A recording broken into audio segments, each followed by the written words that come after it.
pense qu'on a à peu près tous déjà eu l'idée de se lancer dans un business en ligne. Moi, en tout cas, j'ai eu trois grosses opportunités. Enfin, opportunités, c'est un gros mot, mais trois gros moments où j'étais vraiment motivé à fond. C'était en seconde, donc j'avais 15 ans, et je suis tombé sur une chaîne YouTube qui s'appelle Biaheza, je crois. C'était un Américain qui, en gros, à l'époque, il faisait du dropshipping. Et pour ceux qui connaissent pas, le dropshipping, c'est le fait d'acheter des trucs aux Chinois, genre des produits, enfin, bah, peu importe, hein. Ça peut être n'importe quoi, de faire des pubs sur Facebook pour derrière revendre tout ça à un prix supérieur à ce qu'il te coûte. Et bien sûr à ce que te coûtent toutes tes pubs, etc. Bon, j'avais pas réussi à faire ça parce que j'avais besoin d'un gros budget, notamment pour tout ce qui est pub, mais j'avais quand même essayé de vendre des t-shirts avec un jeu qui s'appelle Fall Guys. Je sais pas si ça vous parle, mais c'était un truc assez populaire dans... C'était en 2020, voilà, si je me rappelle bien. Bon, flop total. Bon, du coup, je me dis, bon, voilà, je vais attendre un peu, peut-être je vais mûrir un peu.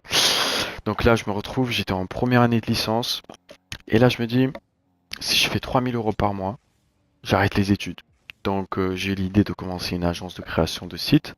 Je me dis, avec ça, 1 000 € le projet, je fais 3 projets par mois, facile. C'est bon, moi, je vais mettre la famille à l'abri, y a pas de souci. Allez, j'ai essayé pendant un an non-stop, ça l'a pas fait. Ça l'a pas fait, je sais pas pourquoi. Mais c'est voilà, c'est déjà le deuxième truc un peu, le deuxième gros truc que j'ai essayé de faire. Ensuite, j'ai été dans un projet dans lequel on vendait des formations sur l'IA. C'était en 2023, donc un an plus tard, en deuxième année de licence. Ah, gros souci, enfin, on s'entendait pas bien entre l'équipe, nan, nan, nan, et même, en vrai, ça faisait de l'argent, mais c'était, bon, on va dire que c'était pas un truc assez clean pour moi. Et troisième opportunité, grosse opportunité, c'était en juillet de l'an dernier.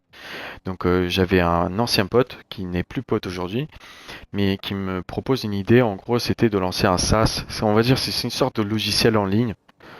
Et du coup, moi je dis ouais, en vrai, ça va être chaud, mais vas-y. On lance ça. Il a commencé à faire du marketing, mon pote. Ça a bien fonctionné.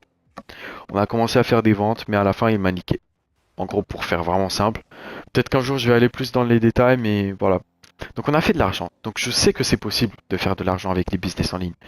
Mais à chaque fois que je lance un truc tout seul, ou à chaque fois que je prends le conseil de n'importe qui sur Internet, notamment au niveau des business, bah, j'ai l'impression que soit eux, ils vendent des formations et ils se font leur pain dedans, soit c'est moi qui me manque un truc. Et je pense vraiment que je suis pas le seul, notamment parmi les gars, qui veut commencer une petite activité en ligne. Parce qu'aujourd'hui, on comprend bien que bah il y a tout le risque de l'IA à côté. Ça, c'est vraiment pas évident, hein. Moi, franchement, moi j'ai l'impression dès que j'entends à chaque fois, ouais, il y a cette entreprise-là qui a licencié je sais pas combien de milliers de personnes, ou encore, ouais, il y a un nouveau modèle IA qui sait faire ça, ou encore que, ouais, ton futur job, si tu fais des études, bah, qui sera remplacé par l'IA. Enfin, tout ça, ça crée de la pression. Et du coup, tu te dis, ok, bah, si le fait même de faire des études, bah, c'est risqué parce que derrière, tu n'es pas certain d'avoir un job, autant essayer de te lancer dans un truc qui est vraiment risqué en soi, qui est le fait de lancer son activité en ligne. Et je sais que ça fonctionne. Je sais qu'il y a des business models qui fonctionnent.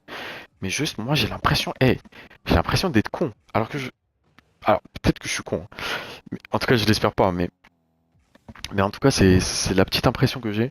J'ai l'impression un peu, enfin, moi, c'était plus avant, mais j'avais vraiment l'impression d'être maudit, de ne pas avoir été fait pour ça, ouais, juste de me dire, ok, non, peut-être que t'as juste été fait pour le salariat, et que, voilà, peut-être c'est le cas, mais je sens pertinemment que non. Et moi, je pense qu'au fond, toute personne qui s'épanouit vraiment dans ce qu'elle fait, bah, si elle lance un projet qu'elle aime bien, bah, elle va entreprendre. Et que tout le monde peut entreprendre. C'est pas. Alors, peut-être il y a vraiment de grosses exceptions, mais voilà, ça en tout cas, c'est mon ressenti.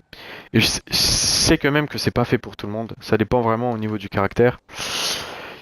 Mais voilà, c'est un petit ressenti que je voulais vous partager. Et même, en vrai, ça va plus loin. Ça va jusqu'au fait que, en fait, on te demande et des fois, on reçoit juste des conseils de un peu partout. On te dit, ouais, bah ça va être très dur. Ça va être très facile.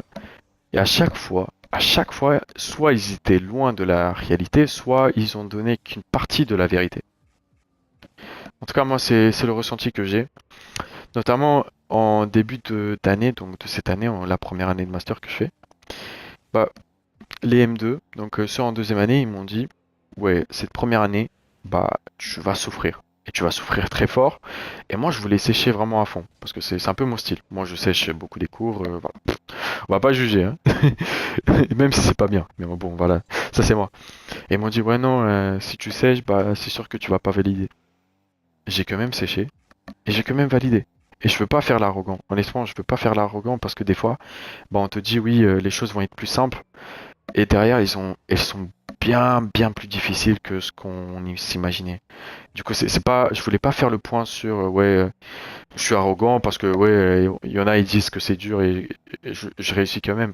Non, le point que je veux faire, c'est que bah des fois, tout ce qu'on entend comme conseil, c'est pas forcément un conseil. En tout cas, pas au sens de la définition qu'on connaît tous, qui est une partie de l'information que nous on n'avait pas, mais qui peut nous servir. Donc voilà, c'est le petit ressenti que je voulais vous partager.